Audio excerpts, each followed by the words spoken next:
My name is Janet. And my name is Marcus. And together we are AfriRopa. AfriRopa, yes. Good morning. Good morning. How are you today? I'm okay so far. I'm okay. Good. Okay. Now, today we have a topic about let go and let God. Let go and let God. Yeah, things that we cling on in life and which we should let go. Yeah, Situations in life that we cling on, but we should let go. Life lessons that we learn out of all that. That's what I wanted us to discuss today. Sometimes it's absolutely necessary to let go. It's just a matter to accept that and to find the right point in time to let go, right? Yeah, on that one I can agree, but you also said let God and let go. And let God, yeah. So please share your thoughts. Let me share my thoughts. I think everything that we do in this life, and I may not go the biblical dimension, but anything that we do in this life is driven by God.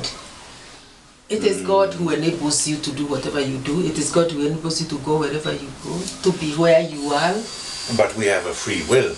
Yes, we do. And we are also driven by our free will. Yes, yeah. But as much as we are driven by our free will, who are we? Are we not children of the Most High God? We are, if we declare ourselves to be children of our God. Yeah, because there are those that have not declared themselves to be. Yeah, but I would say those that have not declared themselves to be children of the Most High God are just there out of ignorance. They are behind they are still children of God because God created them, but they don't accept that as a reality, and so they might be driven by many other forces. Many other forces, I should say. There are those that say the universe, the what, but who created that universe? You tell me science, but I'll tell you God.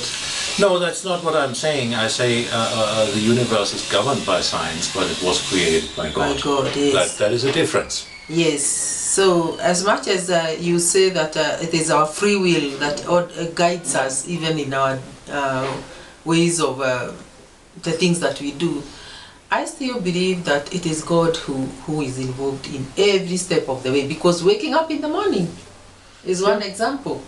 Well, you only wake up from your sleep because of the power of God. Only God knows the hour. That's the hour, for sure. Yes, because sometimes that's for sure. Yeah. You can imagine when you are sleeping, you did not even know where you were, but a time came, and you just woke up. It is God given. That in itself. Okay. Yeah. I mean, I get you. I wouldn't go that far because I still feel that. Human beings as we are, we have a free will that is God given, and we use that free will not only to make good or bad decisions, but we also execute plans. We may be ingenious in certain ways, to do things, and if you succeed in something, in doing something, if you succeed in it, then that gives you a deep feeling of satisfaction. Yes. Yeah. Of course, you can say you only succeed because that's what God wanted you. But you could also say, that deep satisfaction that you feel after that. That is the reward for what you have created and what you have done. That is the reward. Who is you without God maneuvering everything and God's intervention in everything? Who is you? Again, I wouldn't go that far, and I wouldn't say that God is ordering each and every one of our steps. Sometimes he steps aside. No, I mean he may give us guidelines. Yeah? Yeah. And those guidelines, they are written down in the scriptures. They are there. Yeah? There's no question about it, so we can go and read in the scriptures and say, okay, do this and don't do that. Yeah. But within these boundaries, we are free to express ourselves. Yes. Yeah? And to make our own decisions and to plan our own life. Yes. If we weren't, then we wouldn't be free people. We would be like a little dog on a leash, and we are not a little dog on a leash.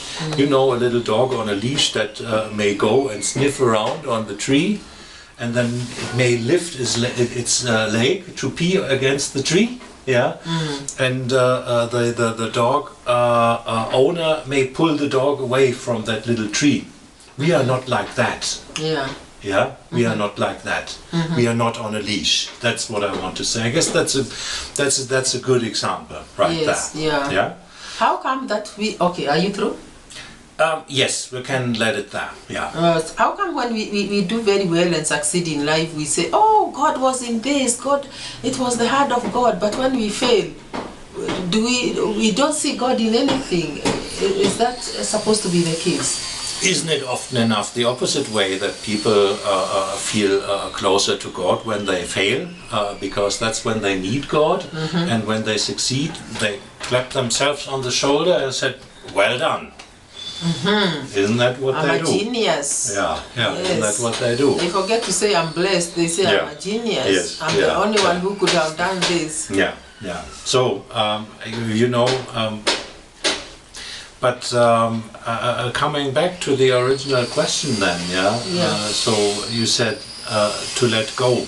Yeah, let go and let God. That's what I said. That's the topic. So yes. I just wanted to point out a few things that we cling on so much that we would rather die. You know, you say, I would rather die. There's somebody, by the way, who said, I would rather die.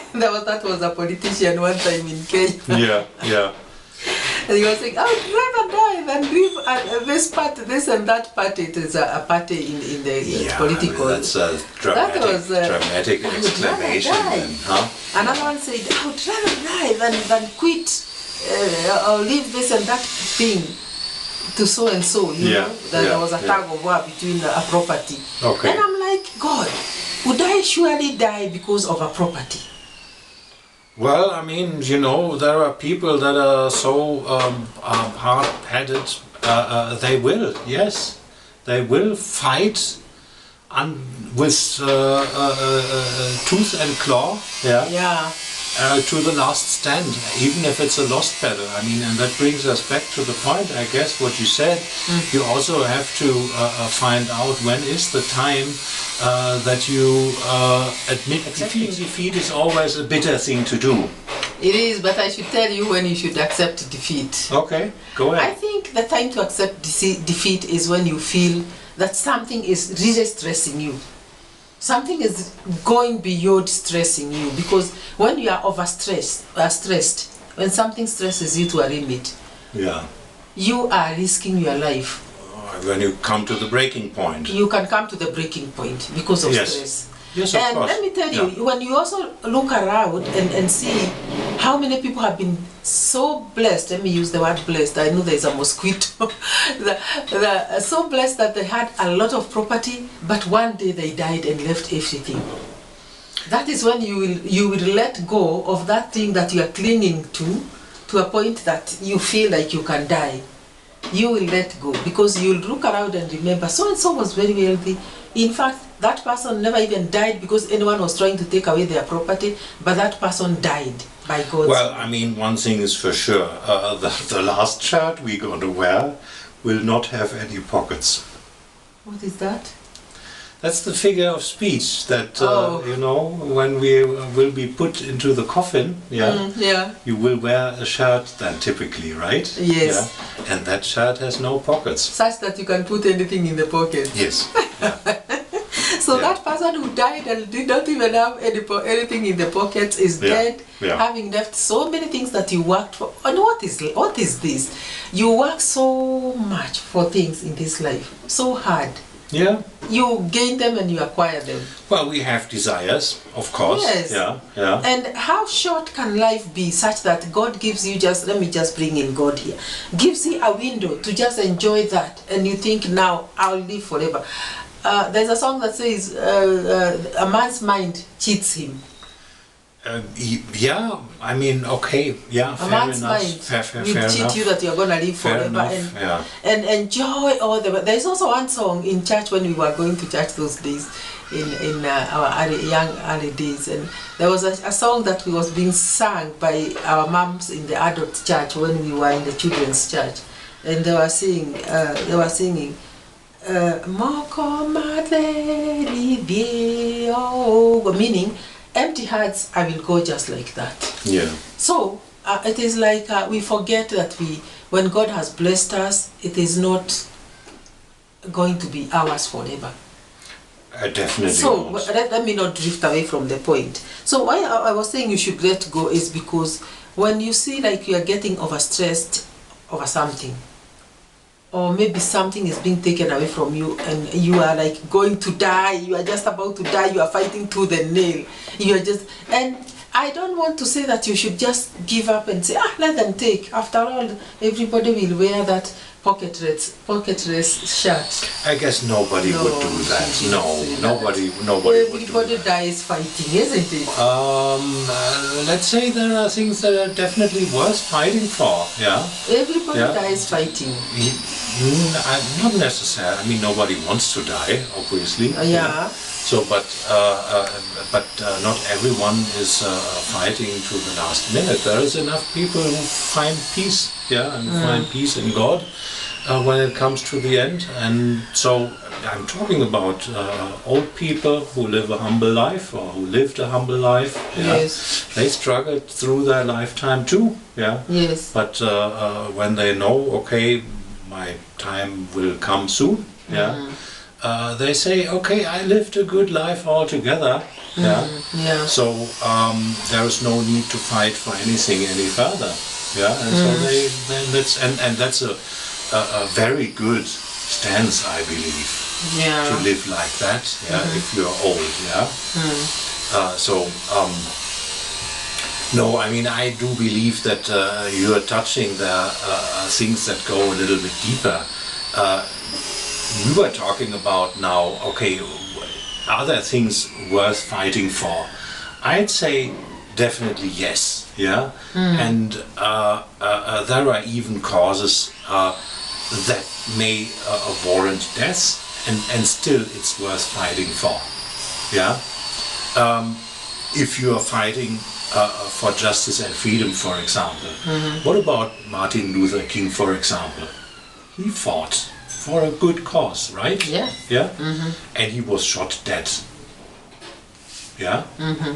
He died for his beliefs. Yeah. And that was a good fight and a necessary fight. Yeah? So actually, when people die, the scripture that accompanies their eulogy is, he fought a good fight.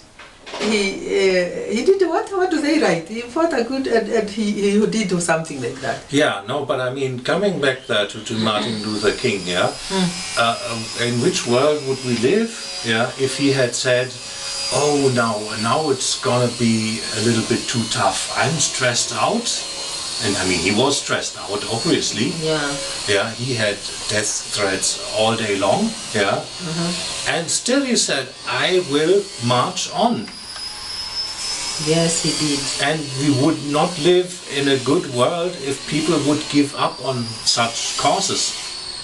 Yes, I know. So good causes should be fought for. Absolutely. Even if it means to death. Yeah, if it is about anything, let's say vanity, or material things, they can be replaced always.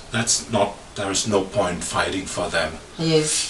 To an extent where, as you say, where it really stresses you out. Yeah, that's not worth it. Yeah. So, does this come to the point where you should maybe let go and I would say yes. I would say yes. Yeah. I would say yes. I mean, it is still difficult to make peace with a decision.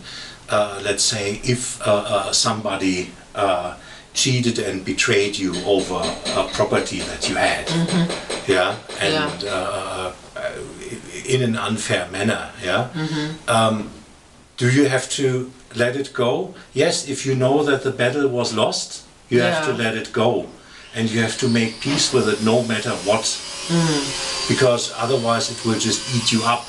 It will eat you up. Yes, and we want to live a happy life. So for that matter, if that is the case, you need to say to yourself, okay, enough is enough. Yeah, I will not die over this. Yeah, I will let it go, and then you let it go. Yeah, that's okay. Yeah, that's okay. But still, there are causes where I would strongly say, hold on to it and fight for it. Yeah. So with me, I'll say let go and let God. That's how I'm gonna end it. Okay, we're a little bit undecided on this one. So what is your input on this one? Please share your thoughts. Please share your thoughts. And see you on the next one. See you on the next one. Bye-bye. Bye.